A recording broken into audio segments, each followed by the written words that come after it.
The Champions is reaching crunch time, baby. That is right, we are on to the semi-finals. There are 4 remaining teams left in the best footballing competition of them all. And one of them is going to be lifting the trophy in Munich, but 2 of them are going to be going through to the final. And it's time to predict which 2 are heading to München. Now, after some crazy drama in the quarters, and for me going out to Madrid, hoping for a comeback and not seeing it, I am ready to batter these Champions League predictions. So if you are enjoying the video, smash the like, hit the big red subscribe button down below if you love the Champions League. And if this video, right, gets 1,000 likes, I will go to the second leg of either Arsenal PSG or Inter versus Barcelona. So hit that like button and I will go to one of the 2 second leg semi-finals. And I will bring a vlog to you either from Paris or Milan. But let's get into the Champions League semi-final leg 1 predictions. And of course, we are starting off with the Gooners. They take on Paris Saint-Germain. I say Paris Saint-Germain in a big game on Tuesday night. You'll be watching this. It'll be tomorrow or today, depending if you're watching on the Tuesday. Now, I cannot wait for this game. This is the tie that I have got my eyes on. And if you're going to the game, I honestly am very envious. I'm very much looking forward to watching this game on the telly. This is going to be one hell of a game. Now, PSG have wrapped up their 13th League title. Well, they did that before they took on Aston Villa, but it is secured. They've won the league, and they don't really need to play anybody in the Ligue 1 games, and they have got this game to look forward to. And they already have the advantage playing home second. Or do they? Because I tell you, Arsenal absolutely cooked Real Madrid in both legs. We're going to discuss about Arsenal first, and here is how they battered, bruised, and destroyed the European king. Now, in the first leg, it was an absolute whitewash because they were absolutely fantastic. 2 extraordinary, outstanding, unbelievable free kicks from Declan Rice. And that third goal isn't being talked enough about from Marino. What an underrated finish that is, coming in on his left to just curl it beautifully into that corner. It was a stunning performance from Arsenal. They kept Madrid at a minimum, and they were absolutely clinical in that second half, and thus deservedly got a 3-0 lead to take to Santiago Bernabeu. Now, in the Santiago Bernabeu, they battered Madrid in another way, and this is what really impressed me about Arsenal. They battered Real Madrid in the first leg, but they controlled them at the Santiago Bernabeu. How many times have we said in the last, 5, 6, 7, 8, 9, 10 years, Real Madrid have been controlled by a team so easily at Santiago Bernabeu? It doesn't happen. Liverpool, been there, failed. Chelsea, been there, failed. City, been there, failed. Arsenal, been there, done that, got the t-shirt, through to the Champions League semi-finals. And I can't praise Mikel Arteta and his team enough because they were so good. And Madrid weren't going to score. The only way that they were going to score is through a mistake. And Saliba made that mistake. Vinicius Jr. pounced on it. But Arsenal, yet again, didn't panic, kept level heads, kept that emotion, which is what I've been talking about, and they were so good in these 2 games. They kept that emotion, they didn't get ahead of themselves, they didn't think, oh, this is Santiago Bernabeu, Real Madrid are going to come back. No, they kept level head, they had it in control, they could have easily drew that game, but no, they wanted to win it. And they did win it. A 90th minute goal from Gabriel Martinelli just to sit down Real Madrid. Wow, they've played Madrid twice in Champions League knockout, and they've knocked them out twice. And yeah, it may have only been a 1-0 aggregate score in 2006, and they went on to lose the final. But in this one, they battered Madrid 5-1 on aggregate. 5-1. Beat them over 2 games, and deservedly so. I can only applaud. I can only applaud. They have shown City, they have shown Liverpool, that is how you do it. Yes, it is the worst Madrid team we have seen for a long time. It really is. They were pathetic. They really were pathetic over those 2 legs. But that is no discredit to Arsenal. You can only beat what's in front of you, and they did that in style. And we'll talk about PSG. Now, PSG obviously wrapped up 13 League, but they weren't great against Villa. And they were a breath hair away. They were a lick of hair. They were a ginger hair away from going out. They really were. I know Konza scored, but he was an inch off getting that fourth. And I know they went 2-0 up. Really great start from PSG. Goals from Hakimi and goals from Nuno Mendes. But they really took their foot off the gas. And it was surprising. I was watching this game in the bar in Madrid with a load of Barcelona fans who were watching the Barcelona-Dortmund game. We'll get onto Barca in a bit. I was watching the Villa game and I had all eyes on it. And when Villa got that goal, got that chance to come back, got that equaliser, got in front, I really thought they were going to do it. I really thought. Great block at the end from Paco. What a season he has had. I would say, okay, he's the most informed centre-back in the world right now. I really would go as far to say him, Kubasi, Saliba, maybe Bastoni as well. You could pick a centre-back from all 4 semi-finalists that are the back 4 of the team of the year, with obviously full-backs excluding. We're picking centre-backs here. But Paco, what a block at the end it was from the strike that came in on the edge of the box. Can't remember who hit that. It was an absolute beaut. It was heading into the back of the net, but what a block. And then Konza was a lick away from being able to head in that absolutely delicious free kick. It just needed a touch. It just needed half a touch, and it was going in the back of the net. But unfortunately, it just evaded his big noggin. But I wasn't impressed with PSG. I really wasn't. That was the first time I've watched PSG since that second half turnaround against City and gone, what is going on? What is going on? They were great in the first leg. They absolutely destroyed them. I thought 3-1 was very flattering on Aston Villa. But in the second leg, 3-2, Villa got between 1 goal. They did themselves. They did the country proud, Aston Villa. They did the United Kingdom proud. They really gave it a good go. But I wasn't impressed with PSG. I mean, in the first 20 minutes, they were great. Then they took the foot off the gas. And is that still maybe there's a bit of ego in that team? I don't know. But Arsenal are a lot better than Aston Villa. And this is going to be a very, very difficult game for PSG in North London. I'd be interested to see how many PSG players get into this Arsenal team. I will be doing a Command 11. Make sure to check that out. You can do that by subscribing down below. The short will drop soon. And it's really, really close. I like both goalkeepers. I think both defenses are very, very good.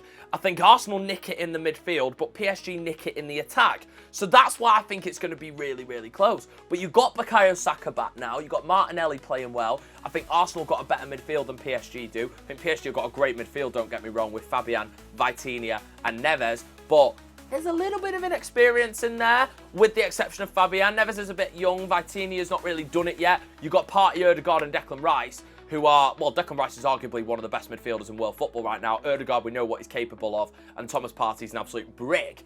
I would say Arsenal have that advantage in the midfield. Now, can they make that count? And I don't know, because PSG kind of complements Arsenal's midfield, because PSG's midfield is more of an attacking midfielder. Fabian is less centre mid, up and down. You've got Vitinha sits in at CDM, which you just wouldn't expect. You'd expect someone like Thomas Partey, who's a big unit, to sit in at CDM. Someone like Rodri, someone like Casemiro in his prime. I'm not saying he's good now, but Casemiro in his prime. Somebody like Frankie de Jong for Barcelona. Somebody like Barrea for Inter is kind of similar to Vitinha. But I really, really like Vitinha. I think he's an amazing and underrated footballer, and it's going to be interesting to see how he pings that midfield. Now, it's which PSG show up. Is it going to be the PSG that kind of got rocked against Aston Villa, and Arsenal rocked Real Madrid? This is why I'm in two minds here. Arsenal rocked Real Madrid, and PSG got rocked by Villa in the game at the Emirates, and then PSG were away, if you know what I mean. For example, PSG were away, Arsenal were at home. That's probably a better way to explain it.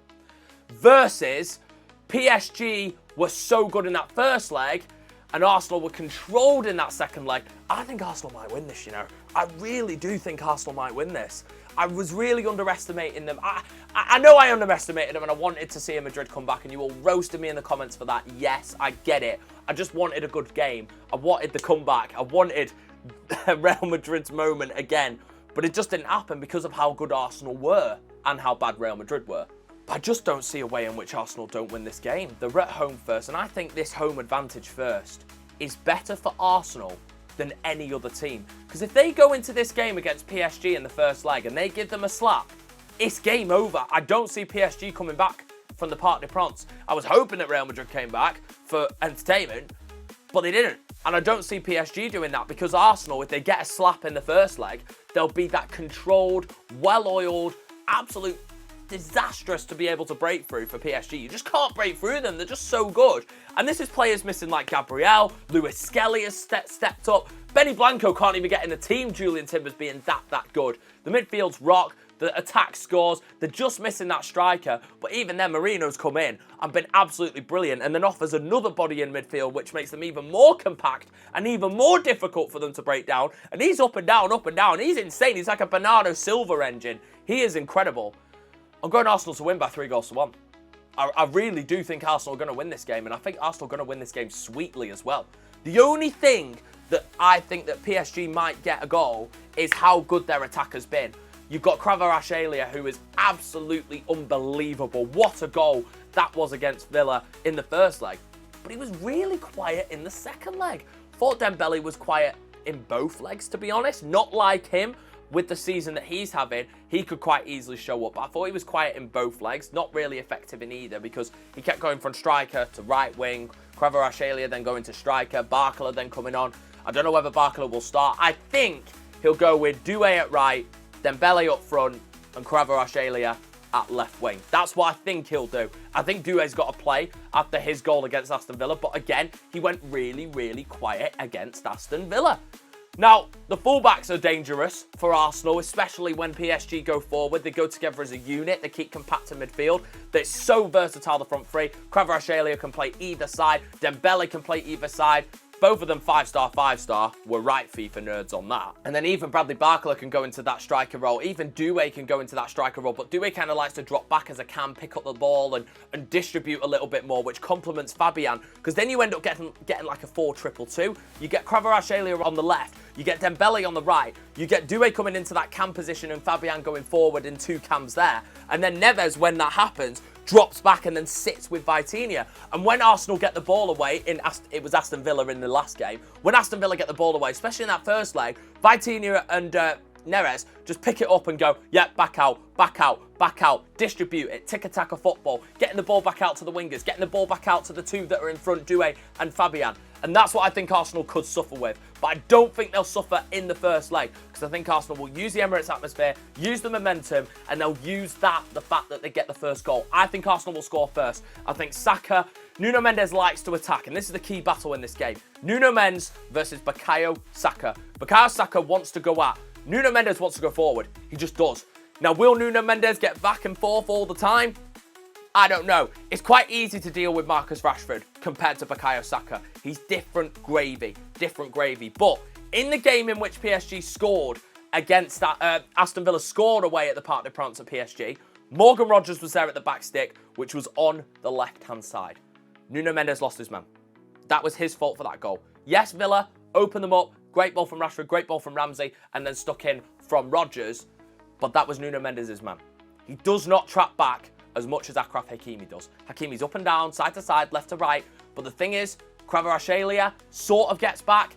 Dembele always gets back. If Dembele's playing on the right, he's going to get back to help his man. It doubles up with Hakimi and Dembele because Hakimi wants to go forward all the time. Dembele can sit, pick up the ball, maybe whipping across with either foot from the edge of the 18 when Hakimi goes. Like Hakimi was the player that took out two Aston Villa defenders, allowing Kvaratskhelia to get one-on-one with Axel Disasi and stick him on his backside and stick it in the back of the net. That goal came from Hakimi and obviously Kvaratskhelia's absolute brilliance. But that goal came from that fullback's run. And it complements on the right, but it doesn't complement on the left. Kvaratskhelia doesn't get back as much as Ousmane Dembele does, or Doué does. And that's where I think Nuno Mendes versus Bukayo Saka is the battle. And I think Bukayo Saka has got that battle won. I think he's a better player, and I think he's going to cause PSG an absolute menace. He's going to be all over the place. But PSG could quite easily win this game. It depends what Arsenal show up. The dictating Arsenal or the controlling Arsenal. If Arsenal control the game at home, I think PSG take a one-goal lead. Arsenal take a one-goal lead, or PSG take a draw back to Parc des Princes. If Arsenal dictate, dominate and control, which is what PSG will want to do because that's how they play, high flair, high tempo, dictating, controlling. Every time they get the ball in the attack, they want to go forward. They get two behind the ball when they're defended, win the ball back and go forward straight away with blistering pace, and everybody gets forward to get in this role in this 4-2-2. I don't think Arsenal will let that happen, especially at home. And if they do, they'll lose. If they don't, they'll win. And I think Arsenal will keep this game under lock and key and get this result by 3-1. You guys have said I'm an Arsenal hater. Hate on that, because I think they might get this win.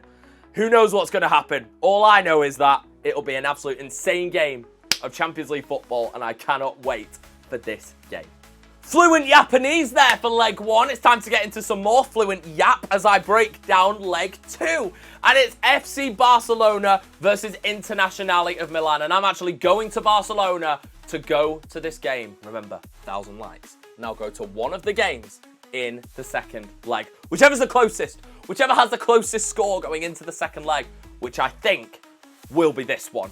This game, I really cannot separate the two teams. Inter, way better on the defence. Barca, way better on the attack. What wins? Defence or attack? Defence or attack? Sir Alex Ferguson once said, attack will score you goals, defence will win you titles. And this Inter Milan team know how to defend. But let's talk about Barcelona first. Probably going to win the league. 4 points clear at the time of recording. In the Copa del Rey final at the weekend. You guys will know the score.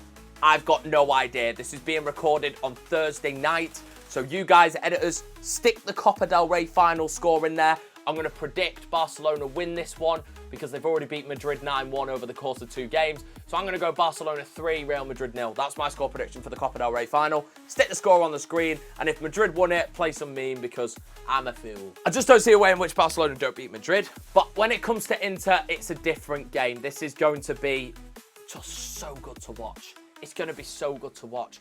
Are Barcelona going to dominate this game and go attack, attack, attack? Is Lewandowski going to be fit? That's the main question. He's got an injury. Will he be fit? I don't know. We'll have to see. I think he's out. Think he's out for leg 1. Think he's back for leg 2. Don't quote me on that. Not too sure. Or are Inter going to get the plays in the midfield? Are they going to be able to move the ball well? And I was not impressed with Inter versus Bayern Munich. I really wasn't. That is the most classic Inter Milan way to knock out Bayern Munich I've ever seen in my life. They got 3 shots on target at the Allianz Arena. They scored twice. Inter can score whenever they want. They are that good. But because of the way that they're set up, they don't. Because they don't need to. But when they need to, they score. And they prove that. They proved that against Bayern Munich, which is what really shocked me against Inter, about Inter Milan. It really did. Because they needed to take the lead at the Allianz. Martinez did it. They got battered in that game. They got pegged back level from a goal for Thomas Muller. Because you just can't break Inter down defensively. They are that good. 4 minutes later, they run up the end of the pitch and score again. 2-1, taken back to San Siro. Then, it's quite an even game. Not a lot of chances in San Siro. Harry Kane scores 2 each. Okay, what we're going to do now? We're going to score 2 goals in 3 minutes. Martinez from one corner, Pavard from the next. I mean, there was one in between, but you get what I'm trying to say. They scored 2 goals like that. They scored when they needed to at the Allianz Arena. Dyer pulled it back. We're going to defend the rest. And they did. They did. Bayern got that one chance at the end in which Koeman should have got his head down and put his foot through the ball rather than lean back and stick it over the bar. Bet they enjoyed that, the former Juventus man sticking that into row Z of the San Siro. But Inter got the job done. And that's what they always seem to do. They get the job done. And that is how good they are defensively. But how good defensively are you going to be against the best attack in Europe? Rafinha, arguably the best player in Europe right now. Lamine Yamal, not sure who's going to be starting at striker. Might be Ferran Torres, to be honest. Let's say for argument that it's going to be Ferran Torres. I think Barcelona's defence is very, very strong. I think Barcelona have a better team overall, but I think Inter are just so strong at the back and have the ability to score whenever they want, just a click of their fingers and they can score, that I think this is going to be one of the most close Champions League semi-finals we've had for a very, very long time. And depending what this score is in the first leg, Barca did the dirty over Dortmund in the first leg. They had it done 4-0. They go to Signal Iduna Park, and I called it. Somebody in the comments going, he's only predicting a Dortmund win because Barcelona have to focus on other competitions. Was I right or was I right? I know I didn't get the score just right, but I got the result right. I said Dortmund would win, and they did. And they were only 1 goal off doing it. If Barca hadn't scored that goal, that was a big, big goal at 2-0 to make it 2-1. Imagine if Dortmund would have got the next one and made it 3-0. That would have been really interesting. But that goal for Barcelona sealed it. It really did seal it. But they didn't play well at Signal Iduna Park, and they did play the first team, which was quite surprising. And I do think Barcelona are quite vulnerable. I really do, defensively. I think they're great, but I do think when it comes to Inter and they can score when they want to, I think they are quite vulnerable. Obviously, Inter are going to line up with that 3-5-2, that 5-3-2, aren't they? It's more like a 3-5-2 because the fullbacks go into midfield and the fullbacks go charging up the pitch, which is Dumfries and DeMarco, and they're two of the best fullbacks other than Nuno Mendes Hakimi in the world, in my opinion. And I do think that is going to cause Barcelona problems, but it's how well can the attack be potent? Can Pedri run that midfield against Barella? That's the battle. Pedri versus Barella. So the best midfielders and young midfielders in the world. Which one's going to take this tie by the horns and run that park in Barcelona and at the San Siro? And in my opinion, it'll be Pedri in the first leg and Barella in the second leg. That's just what I think is going to happen. I generally can't call this game. 1 minute, I want to say 1-0 to Barcelona. Next minute, I think Inter are going to score. And I do think Inter are going to score. But I do think Barcelona are going to win. So I'm going to go Barcelona 2, Internazionale of Milano 1. That's my score prediction. I just think it's too close to call. I think the Barca attack is too good to keep out. Inter will score an away goal because then that takes them to a 1-goal deficit to overturn at home. They'll take that. They're Italian. Of course they're going to take that. That is a win for them to go back, win the game at home, take it to extra time and do what they do on the spot kicks. That's probably Inzaghi's plan. That is probably Inzaghi's plan. I don't even know. But when it comes to the defence, I think it's going to be very, very difficult to break this into defence down. And the longer the game goes on, Barcelona aren't going to score. They have to score in that first half. If it gets 0-0 to half-time, then Barcelona aren't going to score. They're not. Inter will keep them out. Or they might get a 1-0 and take it back. That's what I was originally going for, 1-0 to Barcelona. But I just can't look past the fact that 4 goals for Inter against that Bayern game came whenever they wanted to. It really did. They got a chance in the first half, goal. They needed to score when Muller scored, goal. 2 corners in 2 minutes, goal. Goal, goal. Easy. And that's what Inter can do. And that's why I think Inter, in my opinion, are favourites right now. They really are. Because if they get to this final, they're going to win it. Okay? They're going to win it. They learned what happened in Istanbul. Too defensive until Rodri scored.